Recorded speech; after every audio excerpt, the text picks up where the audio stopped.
Ang sabi na po sa Sir Jomar, pag bumawa, i-update ko lang, yung system natin, siya na po magpapaliwa. So, pero next week yan. Ako, next week po ito. Ilan po yan. So, ilan pa. Mamaya may mga tanong. Tapusin ko na po para mamaya puro tanong na po tayo. So, saan tayo na ito? Product. 825. Ayun, ito po yun, 825. Isang account pala. Kahit sabihin mo, pagkapahakan yung tanong. Ngayon, ito, ano, sa mga nauna, sa mga upline. Okay. Sa mga upline na, ito. Kung alam mo naman na yung head mo is merong left and right at lahat gumagalaw, dapat mauna kang mag-upgrade. Correct. Tama eh. Mauna kang mag-upgrade. Bakit?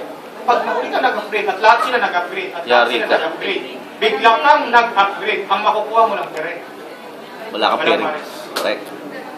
Pero habang hindi ka pa nag-upgrade, wala ka rin direct na pera. So, Kaya may kasunduan namin ng kumpanya, sir, maawa ka, ako muna. Siya ang 01. Sabi ko nga, sir, para sigurado ako na muna, may pera na po, bayaran na tayo mag-hit. Maka-upgrade lang yung kanyang pakpak muna. Wala na po ano sa 15,000. 3 months lang po. Hindi po, ang 15,000 entry, magsisimula po ito on Monday. 3 months na yan. Hindi po ngayon. Sa Monday pa po. Dapat nga po is ngayon eh. Sabi ko, Monday na lang po, para ma-update muna. Correct. Baka mga dumag sa tao dito, mag-away-away. Hindi ko na lang yung vlog. Correct. So, ngayon, nag-update po ako. Hindi ko lang siguro kasalanan kung ang dami nyo, hindi nyo update. I-update nyo na po. Okay, update nyo na po. Balik po tayo dito. Safety net. Meeting na po Safety net, mamaya. hindi ba tayo ng safety net? Okay? So, alam na po yung pipper, ha? Alam na po yung pipper. Ayun, ganito. Bago ko mag- Meron po tayong tinatawag na e-cash, tsaka E-wallet. Okay? Yung sinasabi ko kanina na direct referral, nakikita ka ng 500, katumbas po niyan is $10. Ibig sabihin, yung kinita mo $10, yung $5 dyan mapupunta sa e-cash, yung $5 mapupunta sa e-wallet. Ibig ko sabihin, ito, katumbas po yan ng 250 pesos. Ito rin po is 250 pesos. Itong 250 pesos po, ito po yung nailalabas natin sa system. Right. Dalawa lang po, isa na lang pala para may labas mo ang pera mo. Isang para na lang. Ano po yan? ATM. Yes. Wala nang cheque. Ang cheque po natin, may cheque tayo doon sa system. Nakalagay lang doon para siyang style na cheque, pero hindi nakalagay dito. Parang style check lang siya na nandun yung amount ng kinita mo. Pwede na lang yung i-print screen mo, ipakita mo doon sa mga taong naghahanap ng resulta sa'yo. Kung ayaw nilang maniwala, okay lang. Mahirap pa rin sila, mayaman na tayo. Yun! Diba? Kasi pag sinabi mo, cheque, ito cheque. Diba? Sasabihin naman nila, marami niyan sa recto. Diba? Pag sinabi mo, ito ATM, ilagay mo na ng pera yun. Okay. Diba? Ito cash, pay niya, diba? Lahat ng gagawin mo, may sasabihin pa rin sila. Diba? Para hindi kayo mahirapan sa ginagawa niyo, dapat pag nag-iimbita kayo ng tao, huwag niyong isipin na pagkakakitaan mo. Kumbaga, isipin mo na tinutulungan mo lang sila. Pinapakita mo lang yung opportunity. Kung ayaw nila, di wag. Di ba? Ang akin lang, kung may discourage sa inyo, tignan mo muna siya mulang ulo hanggang paa. Pag mahirap siya, nakagaya mo, huwag kang makinig. Bakit kung ano siya? Okay? So, safety net, ito po yun. Ito lang yung pwede mong ilabas. Sa 1.5 entry, ang maximum na pwede mong ilabas per week is $500. $500. Magkano yan? 25,000. 25,000. Okay? So, 500,000 yan. Example, itong linggong to, kumita ka ng, sa ika siya, kumita ka ng 1 million isang linggo. Pero mo lahat yun, tama? I-cash yun ng 1 million pera mo. May lalabas mo ba lahat? Hindi. May lalabas mo lahat. Pero pag 25,000 ka lang kada Linggo. kaya sabi ng sa ibang company, na ano sila, nalulugi, nagsasara. Bakit po? Lahat ng kinita ng networker nila, ibinibigay nila ng buo kada linggo. Walang natitira sa company. Kaya pag walang pera natitira sa company, Sa atin po, may natitira.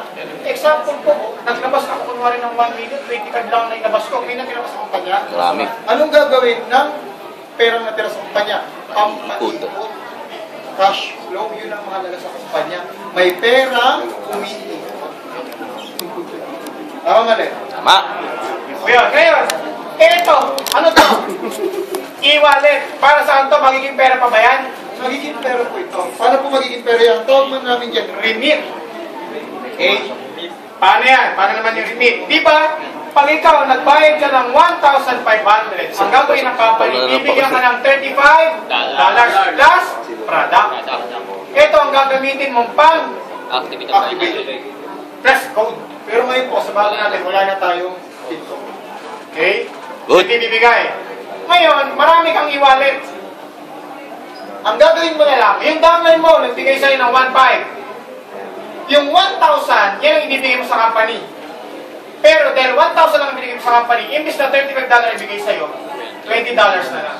Plus, product. Ang kailangan mo para ma-activate ang downline, $35, $20 lang binigay sa'yo. Di ba 1,000 lang ang binigay mo sa company? Yung 500 doon, iyo na, bulsa mo na, outright. Dahil kinuha mo yung 500 ng downline mo, responsibilidad mo na bigyan naman siya ng $15 na manggagaling sa e-wallet mo. So, $20 plus $15, magkano na yan? $35. Pwede mo na ba siya ma-activate? Para nangyari sa Dagupan, nag-bomb ako. Isang gabing nag-bomb, may sa akin 175 accounts. Ay, grabe. Kina-join yun. Diba? Yung gabi na yun? Downline ko yun. Magkano ang Ay, grabe. outrate ko? 80,000. Isang gabi. Dahil ko pa si Ninoy. Isang gabi ko lang po. Si Ninoy, kumikita ka ng 60,000 per month. Ako, isang gabi lang. Diba? Pag marami kang iwanin. Eh, paano pag sa 50? Magkano limit? 10,000. Ha?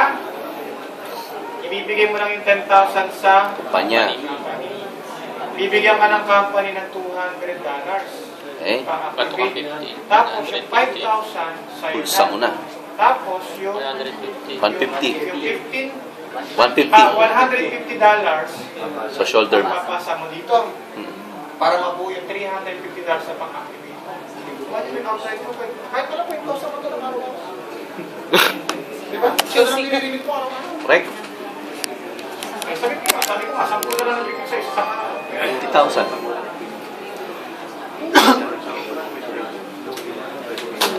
Okay? So, yung sinasabi ni Sir Jobert na lagi sinasabi sa akin, well, lahat ng Pilipino sa Pilipinas matutulungan natin. May 1,500, may 15,000. Yan po yan. Ngayon, anong makikita natin sa website? Dito kasi kayo medyo malilito eh. Iba ang registration sa loob ng system at iba ang registration sa labas ng system.